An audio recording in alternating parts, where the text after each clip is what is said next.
Hey, Coach, so happy you found us. A couple things. First of all, make sure you go over and subscribe and like. We love those. Second thing is go over and check out teachhoops.com for coaches who want to get better. It's the one-stop shop for basketball coaches. It's a community of like-minded coaches. We just got off an hour and a half call just talking basketball. Come over and join us. There's nothing else like it on the market. It's got everything you need to win more games in less time. Come over and check out teachhoops.com, and let's head off to the video. All right, welcome to Coach Unplugged. Coach Winters and I were talking before we came on. We're going to talk about his book this week. We were talking that you think everyone's got a book in them. I think that's true too. I do, and I think I was amazed at how easy the process was. You know, for me, it was the pandemic started in November. We had no season. Now I've got all this, I don't know if you call it free time, but time that's usually occupied, and we're usually really busy. I really just grabbed an iPad and started doing the speech to text in the iPad and just idea after idea after idea. And, it started off as just, the goal was to write the book. I mean, that's what I wanted to do immediately, but I was amazed that next thing I know, I haven't even started to really write it. I'm just brainstorming. And then when I transferred to a Google Doc, I was at like 30,000 words already. And the book ended up being, And what do you teach again? I teach in the business department. So I teach career development. I teach consumer education. During, as soon as school was over, the time I'd be going to practice, I'd just grab the iPad, took it to school with me every day, hung out in the classroom. And I mean, like I said, that's before I even started developing the chapters. Like that was just brainstorming ideas. So the book ended up being a little over 75,000 words, which translates to 270 pages. And I love, like you, I love helping coaches. I just really enjoy that. I think I love answering questions with coaches and just doing coaching, talking at clinics and doing these things with you and others. So it was really kind of easy to start doing. And my goal was not, do it this way or do it that way. It was just all the Q&A that you kind of go through in your mind over how many years, I don't know how many years you've been doing it. I'm at 25 seasons and just how I got to where I was. Right. The book is called The Journey, and it wasn't really necessarily you got to get to where I'm at. It's just you got to figure out how to get to where you want to be. And I think the beauty of this game is you can look at the same group of guys that I can, and you can put together a style and be really good.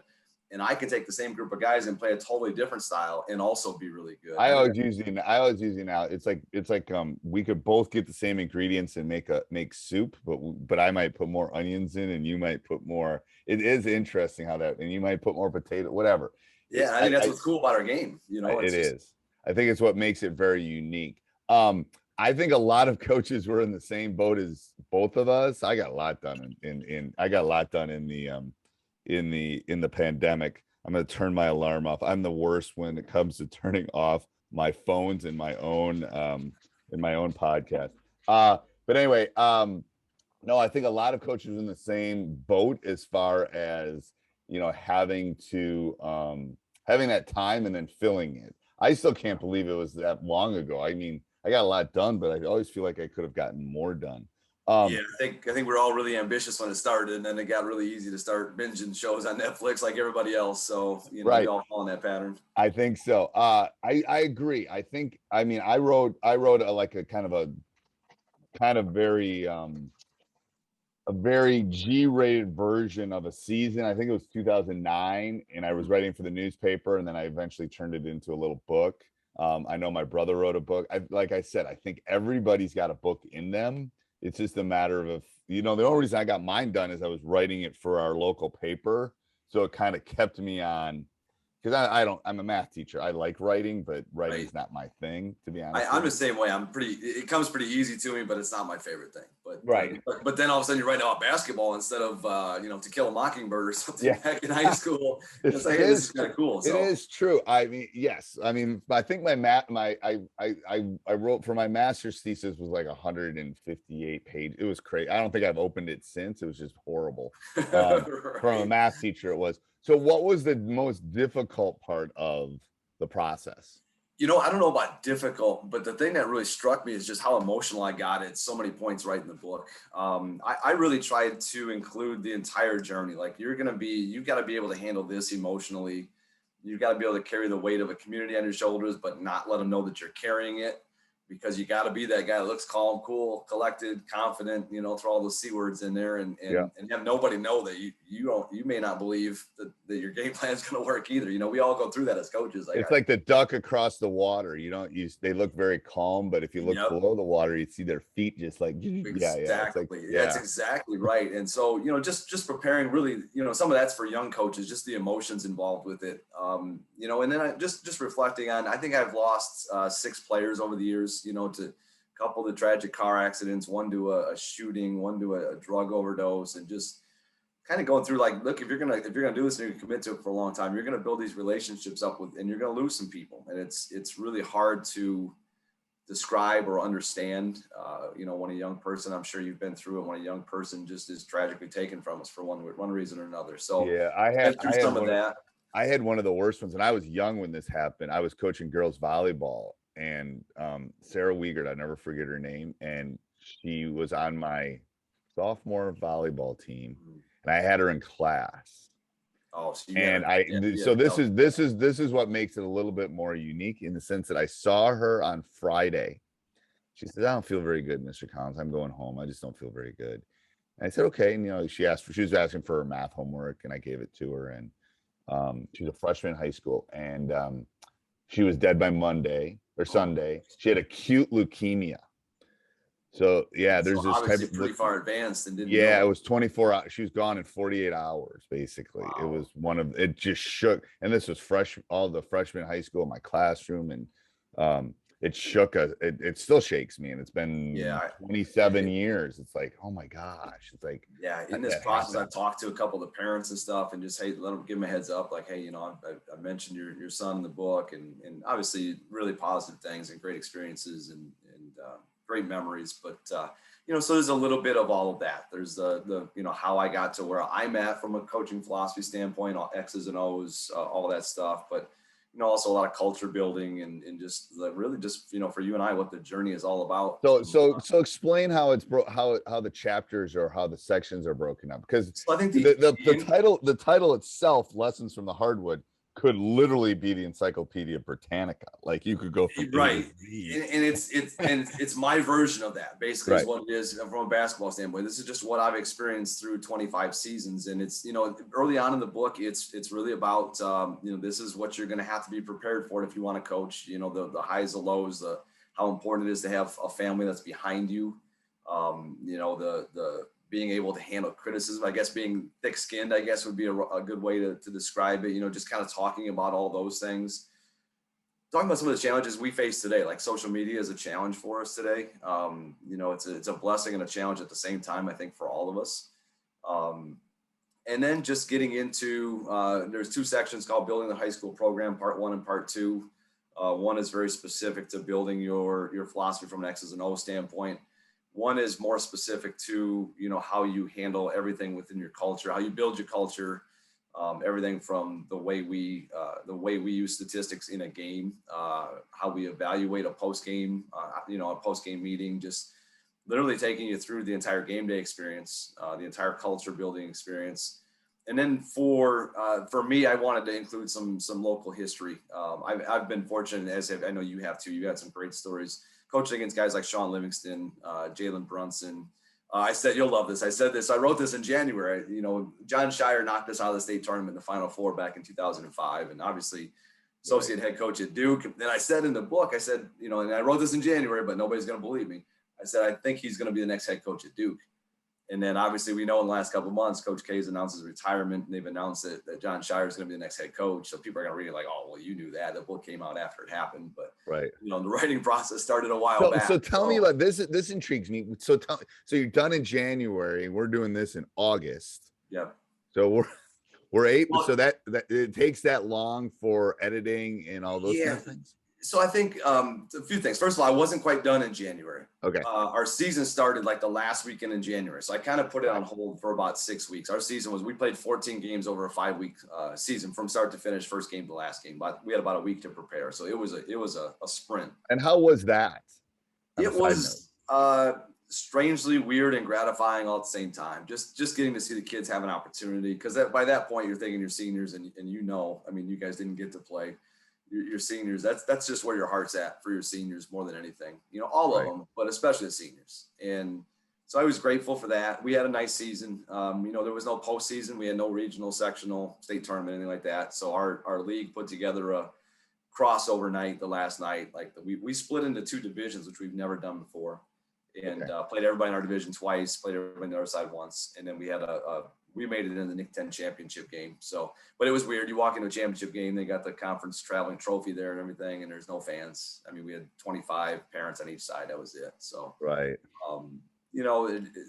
But I think at the same time, I think you just take a different perspective. It was just, we were lucky to be there. We were happy to be there.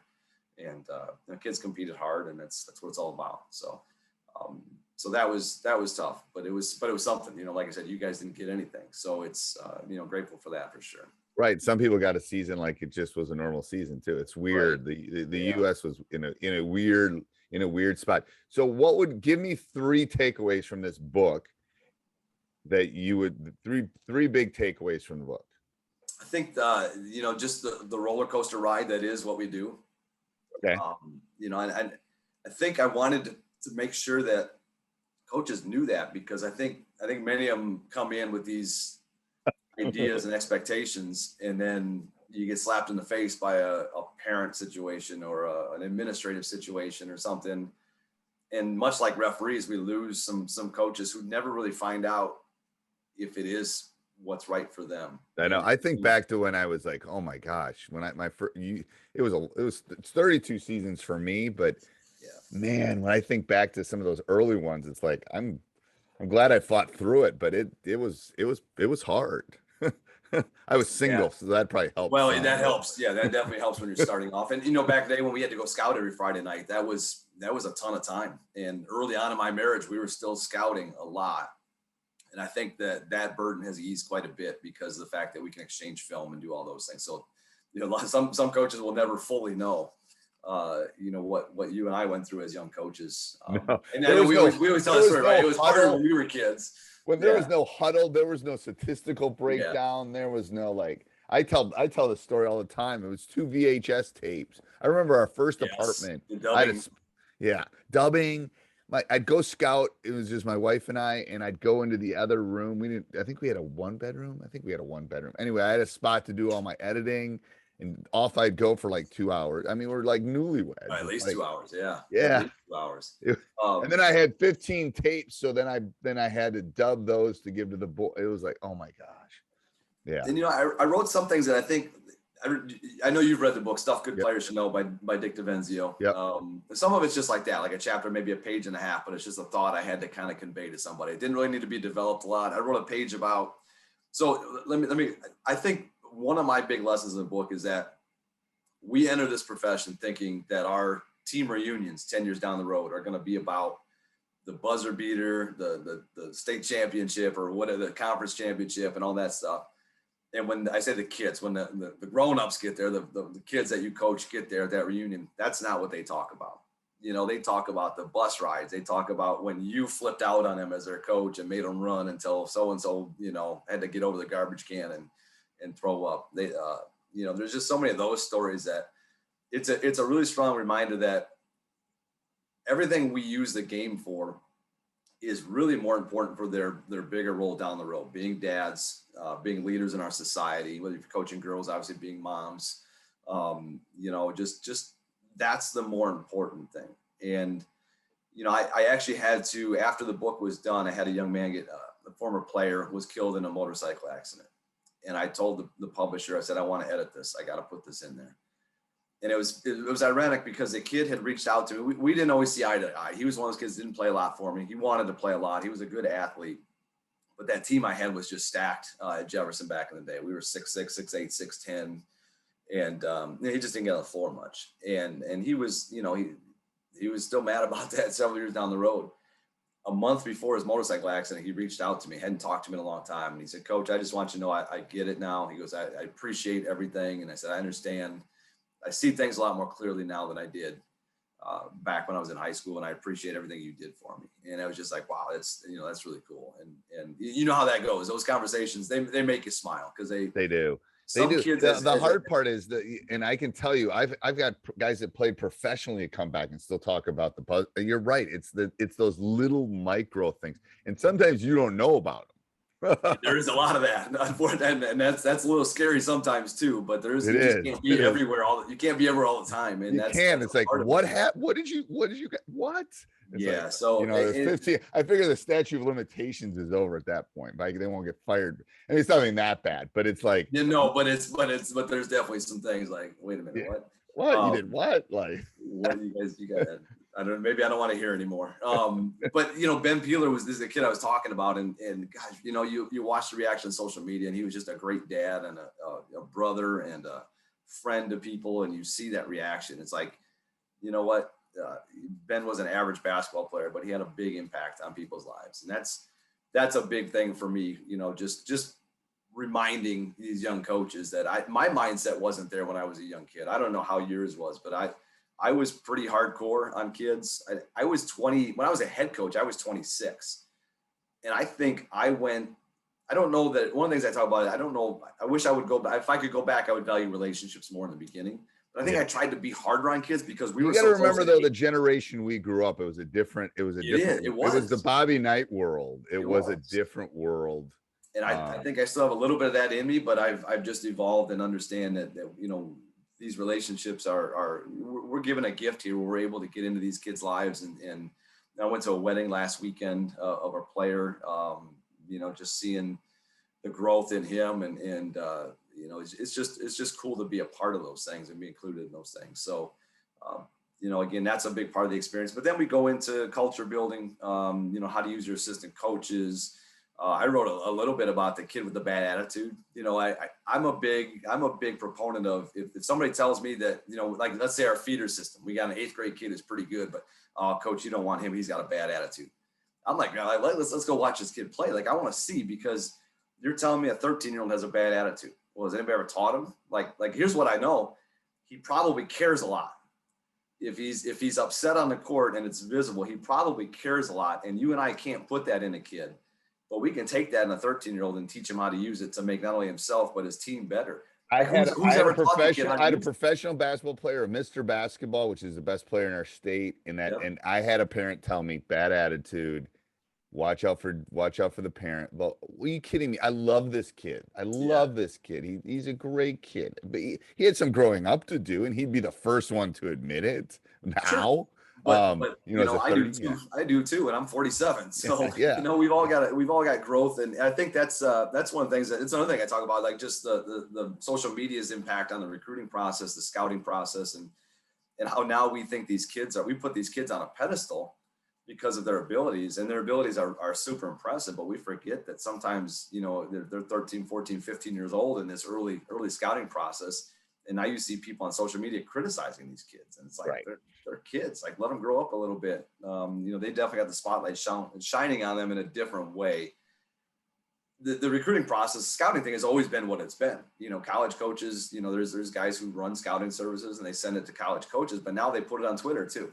Right. And that's where it's changed. And they get street cred because of that, and they don't really have any. It'd be like you and I setting up shop, to be honest with you. Well, and that's the thing. Anybody can do that too. Anybody can just start a scouting service and start writing these reports. So, there's, like I said, I tried to sample everything you're gonna experience in a 1 year kind of stretch, but also throughout your career as a coach, just the highs and the lows, and a lot of the off court stuff too.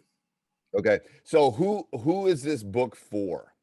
Like, I honestly think it's for anybody who's ever coached. And because, you and I can sit down and talk. And I think if you have the growth mindset, I think it's for anybody who's ever coached. I think, you and every time I talk to you, I pick something up. Like, we always kind of go back and forth. So, I really like that. Send me that after we're done or something like that. And I think when I started going to coaches clinics, it's just different. I still go to clinics, but when I was young, I was writing down everything I saw.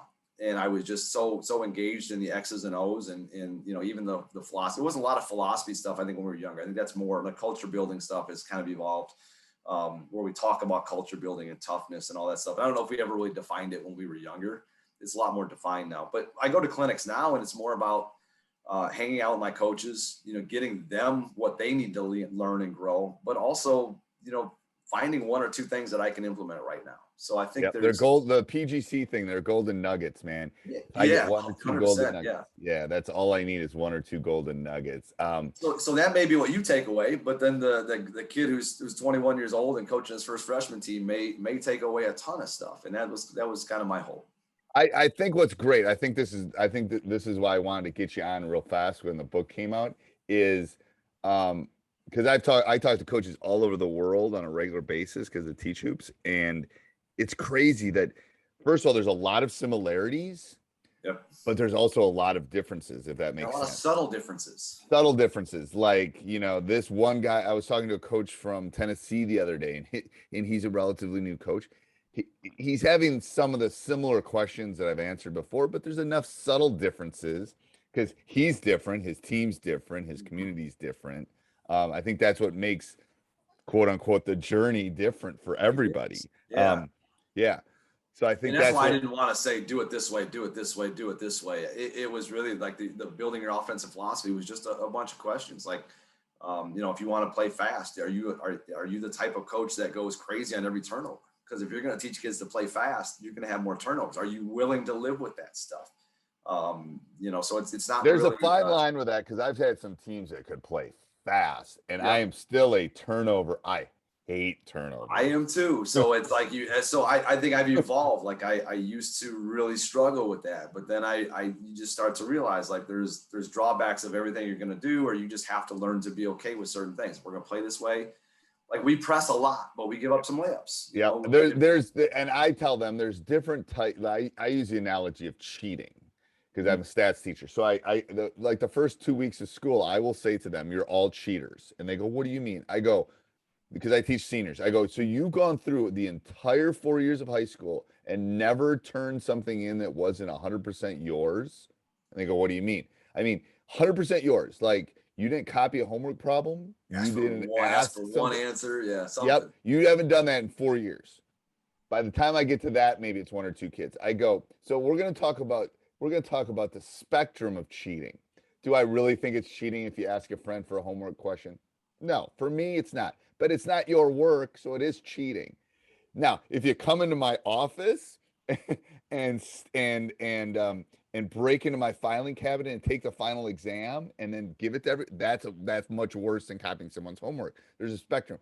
I think for you and I, there's a spectrum of type of turnovers too. Yeah. And that's what I try to teach them is there's a difference between this turnover when the game's tied and it's, there's 33 seconds left and, and you made a silly pass, then, just you throw one long on a fast break and it bounces off the following wall or somebody, whatever, we can get back and play defense. There's different types. Early in the game, aggressive mindset stuff. Yeah. Yeah. So I being unselfish, maybe being too unselfish sometimes. And the stat sheet doesn't show that. The stat sheet shows a turnover. So I said there's a difference There's a story with each one. There really is. And I think that's hard with trying to get kids to understand that your basketball IQ, we use that term a lot. I don't know how much you use that term, but just understanding like the good shot, bad shot. First quarter versus fourth quarter, very different. And, obviously the score dictates a lot of that and the opponent and all those things. So just. And the thing is, if you got hoopers and they have a basketball IQ, you can win. I'm telling you. 100%. You and I don't even have to be great athletes. It can be skilled players who maybe aren't great athletes, but have a high IQ can really close the gap on somebody that's a more talented athlete. So, again, we're getting back into things that really make our game so great, I think. I know, it does. Especially at the high school level. Yes. Well, the high school level is the purest this game is, in my opinion. It's one of the reasons I don't want the shot clock, but that's a different podcast. So what do you think is the one thing that you would look for from this book? Like if you're you're reading it or something like that. First of all, is it an Audible? I'm working on that. Not yet. It hasn't been released on that. That's kind of strange recording your own book, by the way. And I've got two former players who are now college head coaches. Okay. And they both wrote the foreword for me. They each wrote a short foreword for me. Okay. And try reading that when somebody writes something about you and then reading it, recording it. So that's kind of where I'm at. I'm a few chapters into it, and that was kind of the next step in the process. I'm gonna push you on that because I'm going to tell you, most of my books that I read, and I'm in a library full of books, I see, is Audible. And I'm not pushing Audible, but I'm pushing the audio book. The reason is I can go out and mow my lawn and I can listen to your book. Yeah, no, I agree. And that definitely was a thought process, and just kind of learning to get through the rest of it. And it's an interesting process as far as trying to get it like edited, and that's probably even harder in some respects. You know, the hard part, you being somebody who records podcasts and things, and trying to record the audible version of it, is the dog barks once in a while, or the doorbell rings once in a while, and you're 10 minutes into a file, and it's like, all right, delete. Let's start over again. Let's start over. See, the podcast, I don't have to start over. An Audible book. Well, yeah, you can edit it a little more. It's harder to edit the, when you're reading chapter by chapter, and some chapters are short and sweet, some are a little longer. And how do you break it up by chapters? Is that what you have to do? Yeah, each file has to be a certain size, so they can't take a file that's bigger than a certain size. So you have to. They gave me some pretty good parameters. The other hard part is you've got to stay from a decibel level. You got to stay in a certain range almost the whole time. And it's like, it took a while to get going is what it took, because you had to try to set up the perfect parameters before you really started. So that introduction the first time took a while, just because you're looking at, I was able to, you can use things like Audacity and stuff. I was able to sit there and kind of watch and see the, what decibel level you're at, and just kind of make some tweaks. I would think late night or early morning is probably your best, huh? Yeah, I think early morning is probably the best. Or my family's pretty good. Like, we gotta go shopping anyways. We'll leave for a little while and give you some time to do it. And then I went and left on. We finally hit end of summer. So end of summer for us is softball nationals. I coach girls softball too for my daughter's team. Then we hit Florida for a week, and then we came back for about a week. And my wife and I went to New York City just recently for our 20th anniversary. So I got to get back to it. Long story short, I've been slacking. All right, I'm going to push you on that. All right, so last question, which is what I was leading to. One takeaway from this, one big takeaway from the book, the process, the writing, and that kind of stuff. I will put this down in the show notes. So anybody that's listening to this or watching this or doing whatever, I will put a link down below so you can find Coach. I'll even put Coach's contact stuff, so if you want to get a hold of him. Yeah, absolutely. I will do that for sure too. Yep. Yeah, I love hearing from coaches and trying to help just as you do. My biggest takeaway is this: as much as we love winning, and anybody that knows me, and a lot of your listeners may not know me, I'm as competitive as they get. Like I'd put my family. We can't play board games in my family. I believe it. That doesn't surprise me at all. As much as I love winning, I'm at that point. I'm 47 years old. I've been doing this for 25 years. I started when I was really young, obviously. Even had a couple years off in there. Every year I value my relationships with my players more. Every year I value seeing them raise their kids, seeing them be leaders in our community. And I realize, I've had some great moments from a win standpoint, in my life and my career. I've been very fortunate to coach some really great players, but I'm realizing more and more that's not the impact. That's not the legacy. The legacy is just the opportunity to lead every day, to model how to be a great dad, how to be a great husband, how to be a great teacher, or whatever it is you choose to be in life. And that's where the greater impact is. And we sometimes put way too much on a win or a loss. And there's so much more in there. And one of the things that I talk about in this, and, for me, I've always said we're going to evaluate the performance, not the result. I think society has told us that results are important. And that's what we're judged on, which is crazy. Right. But it's got to be a byproduct of just doing things the right way, day in and day out. It's just, we're not showing up to win a game. We're showing up to win this trip down the floor, whether that be getting a stop or rebound or getting a bucket or getting to the free throw line, or just breaking it down into, micro, just smaller pieces and tackling life that way. I think life can be overwhelming when you look at the big picture. I think you need to be able to step back and see the big picture, but then you need to be able to zoom in and understand how you get from point A to point B. And I think that's more or less the main goal in this book, is just seeing that big picture, but then being able to make it so it's not overwhelming. How do we chip away today? What do we take away today? And then just so many of the nuggets that I've borrowed over the years. It could be, you may see one or two of yours in there, because you and I have talked a lot of especially since the pandemic has started. and so many other great coaches that I've had the opportunity to be influenced by, and I think that's what it is. Like basketball, we had this conversation where you're describing something. I'm like, I'm not really sure what that is. You tell me what it's called, and I'm not really sure what it is. You describe it. I'm like, oh yeah, we call it this, or but there's this. It's almost like a different dialect of the same language, right? Oh, and, it is. It's crazy so how that works. And then I think the one takeaway for me from being in this journey is I just remember some of those early losses. You would have thought I ran the dog over with the car, kind of thing. Like, yeah, I think you shut everybody out. And I do talk about, that's another thing that like Friday nights, game night, I don't watch film on game night anymore. I don't know where you're at on that. I don't watch it at all on game night anymore. I sleep really well Thursday night if we play on Friday because I can't do anything anymore. Yeah, but back in the day you didn't, right? No, back in the day it was like, I'm going to find this one thing it's like, it's not going to really, no, it's not. And again, that's what I'm trying to get some younger coaches to realize. Like, there's only so much you control. Friday nights now, I keep saying Friday. We play Wednesdays and Friday, but game night, I take my assistant coaches and my family, and we go out afterwards. We eat pizza, we order a couple drinks or whatever it is. But we can't fix anything that night. Find a good place that the parents aren't hanging out at. That's my advice to young coaches. Do not hang out where the parents are normally not on game night, especially. Yeah. And I'm still friends with some great parents over the years, but there's just too much emotion tied to that 24 hours after a game, and your emotion may not be their emotion, and that's when it's really frustrating, is when you're on a high after a win, but then there's a kid or a parent who's on the low because maybe selfish. I don't know if selfish reasons are right.